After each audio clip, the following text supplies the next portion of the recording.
Chapter 69. If thou hast heard a word, let it die with thee. Ecclesiasticus.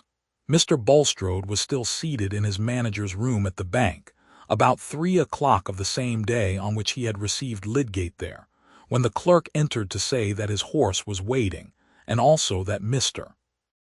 Garth was outside and begged to speak with him. "By all means," said Bulstrode, and Caleb entered. "Pray sit down, Mr. Garth," continued the banker in his suavest tone. "I am glad that you arrived just in time to find me here. I know you count your minutes." "Oh," said Caleb gently, with a slow swing of his head on one side, as he seated himself and laid his hat on the floor. He looked at the ground, leaning forward and letting his long fingers droop between his legs, while each finger moved in succession, as if it were sharing some thought which filled his large, quiet brow. Mr. Bulstrode, like everyone else who knew Caleb, was used to his slowness in beginning to speak on any topic which he felt to be important, and rather expected that he was about to recur to the buying of some houses in Blindman's Court, for the sake of pulling them down, as a sacrifice of property which would be well repaid by the influx of air and light on that spot. It was by propositions of this kind that Caleb was sometimes troublesome to his employers, but he had usually found Bulstrode ready to meet him in projects of improvement, and they had got on well together. When he spoke again, however, it was to say, in rather a subdued voice, "I have just come away from Stone Court, Mr. Bulstrode."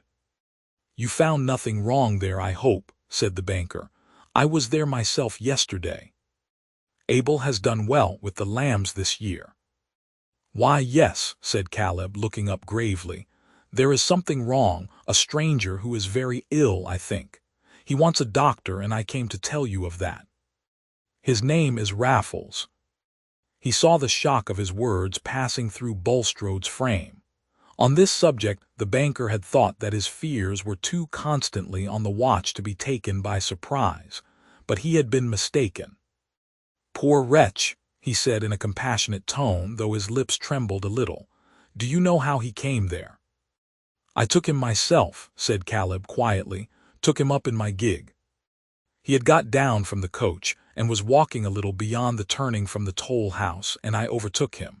He remembered seeing me with you once before, at Stone Court, and he asked me to take him on. I saw he was ill.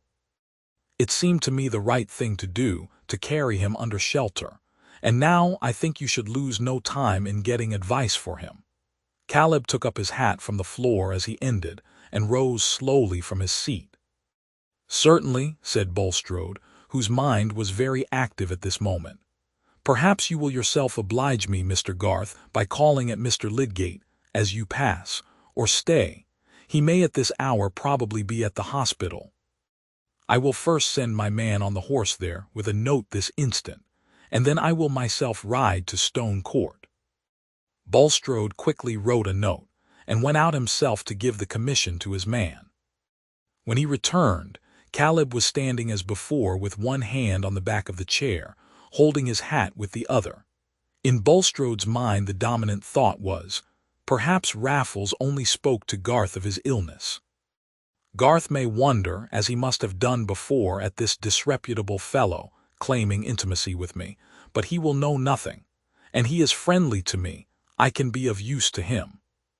He longed for some confirmation of this hopeful conjecture, but to have asked any question as to what Raffles had said or done would have been to betray fear. "I am exceedingly obliged to you, Mr. Garth," he said, in his usual tone of politeness. "My servant will be back in a few minutes, and I shall then go myself to see what can be done for this unfortunate man. Perhaps you had some other business with me. If so, pray be seated." "Thank you," said Caleb, making a slight gesture with his right hand to waive the invitation. "I wish to say, Mr. Bulstrode, that I must request you to put your business into some other hands than mine. I am obliged to you for your handsome way of meeting me, about the letting of Stone Court, and all other business. But I must give it up." A sharp certainty entered like a stab into Bulstrode's soul. "This is sudden, Mr. Garth," was all he could say at first. "It is," said Caleb, "but it is quite fixed. I must give it up." He spoke with a firmness which was very gentle, and yet he could see that Bulstrode seemed to cower under that gentleness, his face looking dried and his eyes swerving away from the glance which rested on him. Caleb felt a deep pity for him, but he could have used no pretext to account for his resolve, even if they would have been of any use. "You have been led to this, I apprehend, by some slanders concerning me uttered by that unhappy creature," said Bulstrode, anxious now to know the utmost. "That is true. I can't deny that I act upon what I heard from him." "You are a conscientious man, Mr. Garth, a man, I trust, who feels himself accountable to God. You would not wish to injure me by being too ready to believe a slander," said Bulstrode, casting about for pleas that might be adapted to his hearer's mind. "That is a poor reason for giving up a connection which I think I may say will be mutually beneficial." "I would injure no man if I could help it," said Caleb. "Even if I thought God winked at it, I hope I should have a feeling for my fellow creature. But, sir, I am obliged to believe that this Raffles has told me the truth, and I can't be happy in working with you or profiting by you. It hurts my mind. I must beg you to seek another agent." "Very well, Mr. Garth, but I must at least claim to know the worst that he has told you. I must know what is the foul speech that I am liable to be the victim of," said Bulstrode, a certain amount of anger beginning to mingle with his humiliation before this quiet man who renounced his benefits.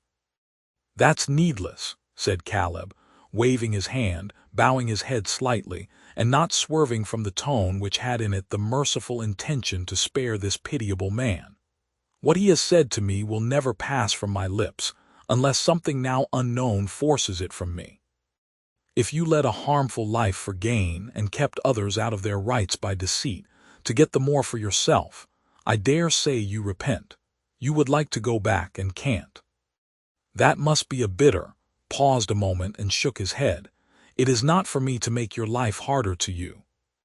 "But you do make it harder to me," said Bulstrode, constrained into a genuine, pleading cry. "You make it harder to me by turning your back on me." "That I'm forced to do," said Caleb, still more gently, lifting up his hand. "I am sorry. I don't judge you and say he is wicked and I am righteous. God forbid. I don't know everything. A man may do wrong and his will may rise clear out of it, though he can't get his life clear. That's a bad punishment. If it is so with you, well, I'm very sorry for you. But I have that feeling inside me that I can't go on working with you. That's all, Mr. Bulstrode. Everything else is buried so far as my will goes, and I wish you good day." "One moment, Mr. Garth," said Bulstrode hurriedly. "I may trust then to your solemn assurance that you will not repeat either to man or woman what, even if it have any degree of truth in it, is yet a malicious representation."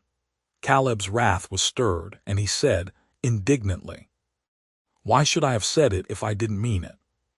I am in no fear of you. Such tales as that will never tempt my tongue. Excuse me, I am agitated. I am the victim of this abandoned man." "Stop a bit. You have got to consider whether you didn't help to make him worse when you profited by his vices." "You are wronging me by too readily believing him," said Bulstrode, oppressed, as by a nightmare, with the inability to deny flatly what Raffles might have said, and yet feeling it an escape that Caleb had not so stated it to him as to ask for that flat denial. "No," said Caleb, lifting his hand deprecatingly. "I am ready to believe better when better is proved. I rob you of no good chance. As to speaking, I hold it a crime to expose a man's sin unless I'm clear it must be done to save the innocent.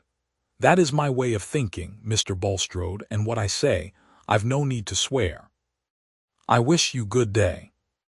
Some hours later, when he was at home, Caleb said to his wife, incidentally, that he had had some little differences with Bulstrode, and that in consequence he had given up all notion of taking Stone Court, and indeed had resigned doing further business for him.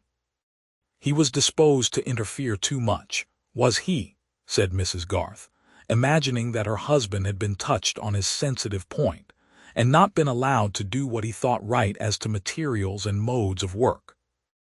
"Oh," said Caleb, bowing his head and waving his hand gravely, and Mrs. Garth knew that this was a sign of his not intending to speak further on the subject. As for Bulstrode, he had almost immediately mounted his horse and set off for Stone Court, being anxious to arrive there before Lydgate. His mind was crowded with images and conjectures, which were a language to his hopes and fears, just as we hear tones from the vibrations which shake our whole system. The deep humiliation with which he had winced under Caleb Garth's knowledge of his past and rejection of his patronage alternated with and almost gave way to the sense of safety in the fact that Garth, and no other, had been the man to whom Raffles had spoken. It seemed to him a sort of earnest that Providence intended his rescue from worse consequences, the way being thus left open for the hope of secrecy. That Raffles should be afflicted with illness, that he should have been led to Stone Court rather than elsewhere. Bulstrode's heart fluttered at the vision of probabilities which these events conjured up. If it should turn out that he was freed from all danger of disgrace, if he could breathe in perfect liberty, his life should be more consecrated than it had ever been before. He mentally lifted up this vow as if it would urge the result he longed for. He tried to believe in the potency of that prayerful resolution, its potency to determine death. He knew that he ought to say, "Thy will be done," and he said it often.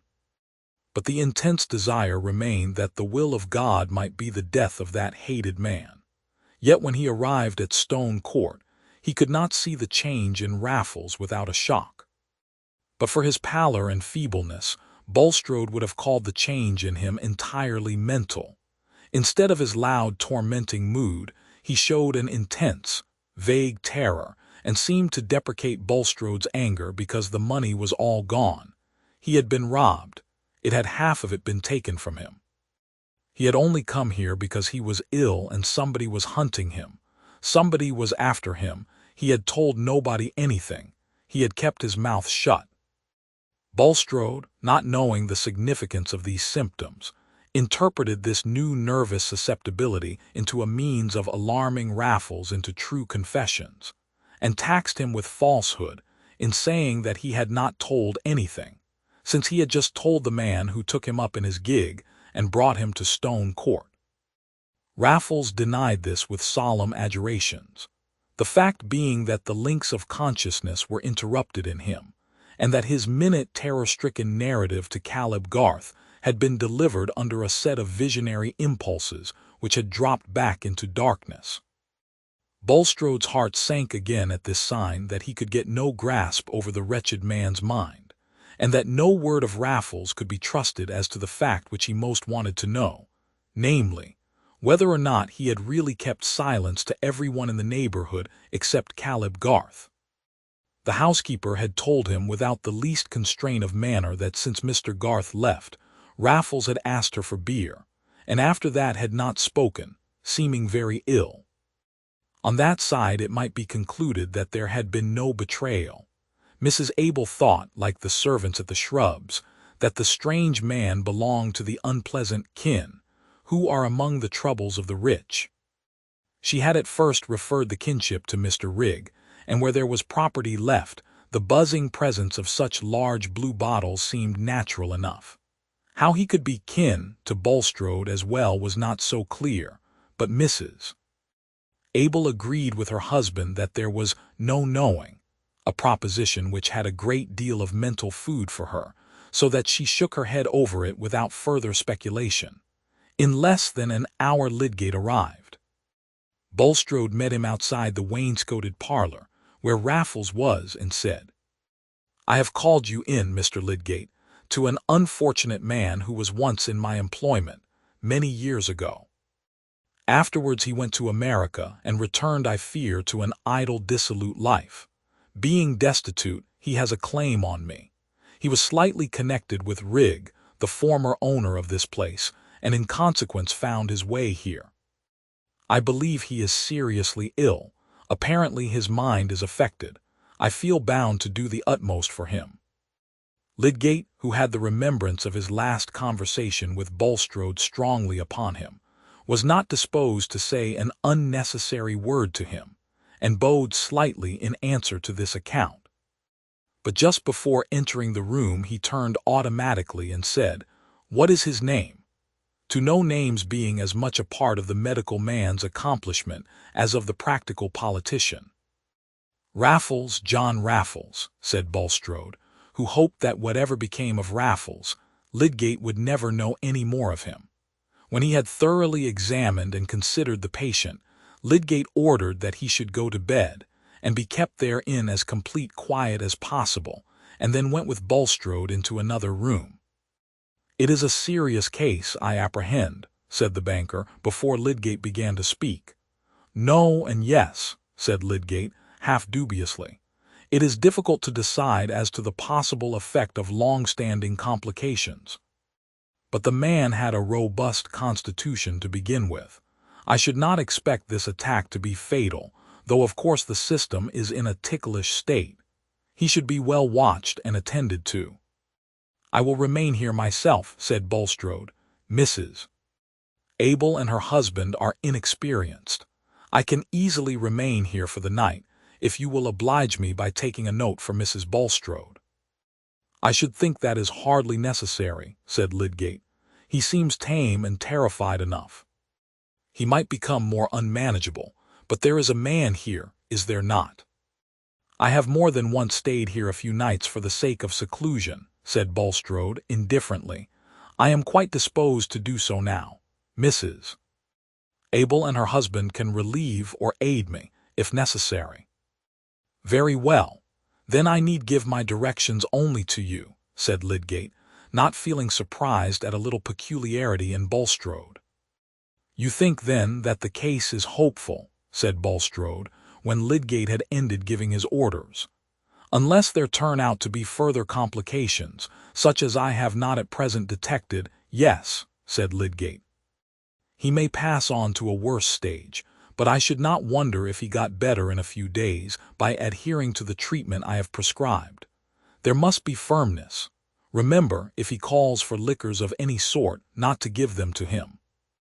In my opinion, men in his condition are oftener killed by treatment than by the disease. Still, new symptoms may arise. I shall come again tomorrow morning." After waiting for the note to be carried to Mrs.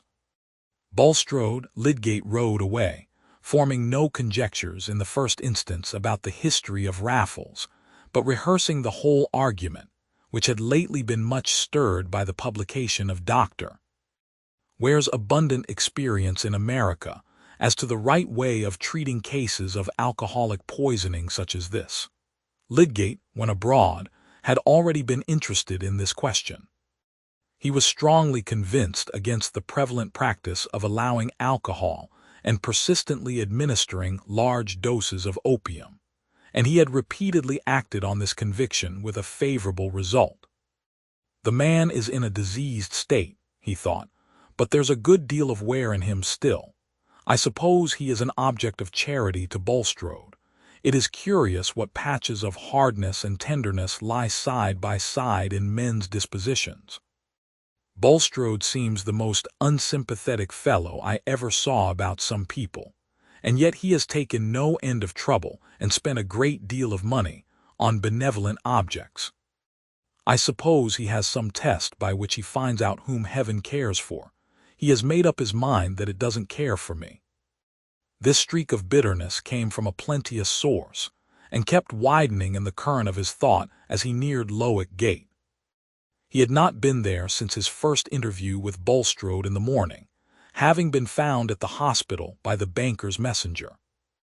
And for the first time he was returning to his home, without the vision of any expedient in the background, which left him a hope of raising money enough to deliver him from the coming destitution of everything which made his married life tolerable, everything which saved him and Rosamond from that bare isolation, in which they would be forced to recognize how little of a comfort they could be to each other. It was more bearable to do without tenderness for himself, than to see that his own tenderness could make no amends for the lack of other things to her.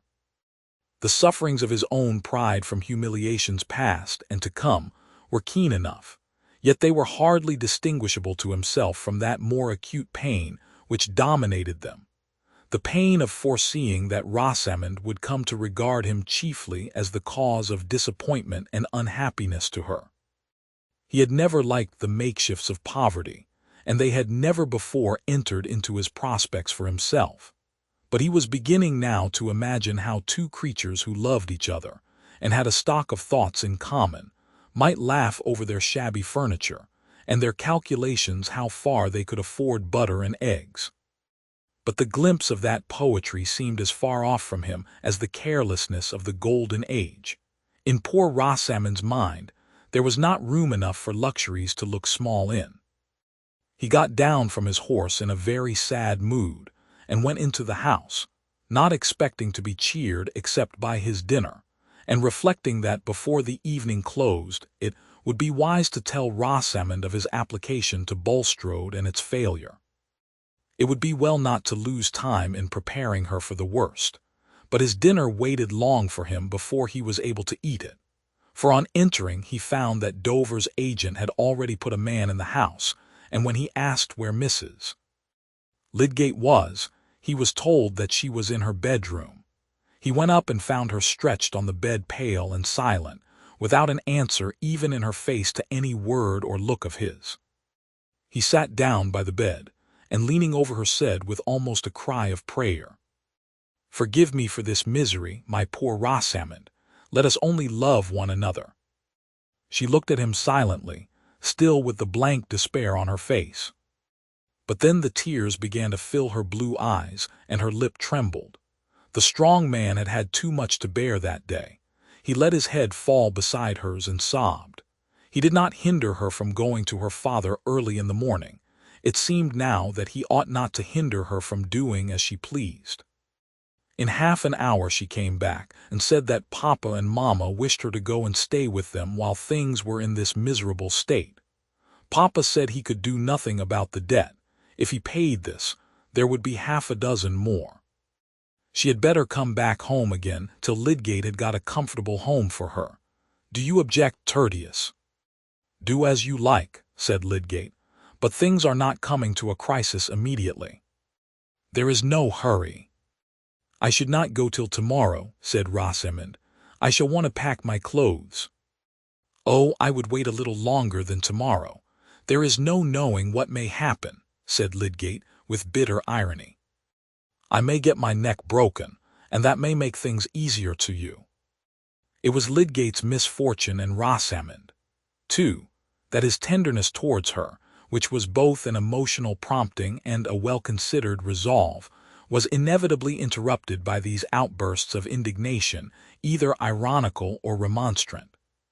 She thought them totally unwarranted, and the repulsion which this exceptional severity excited in her was in danger of making the more persistent tenderness unacceptable. I see you do not wish me to go, she said, with chill mildness. Why can you not say so, without that kind of violence?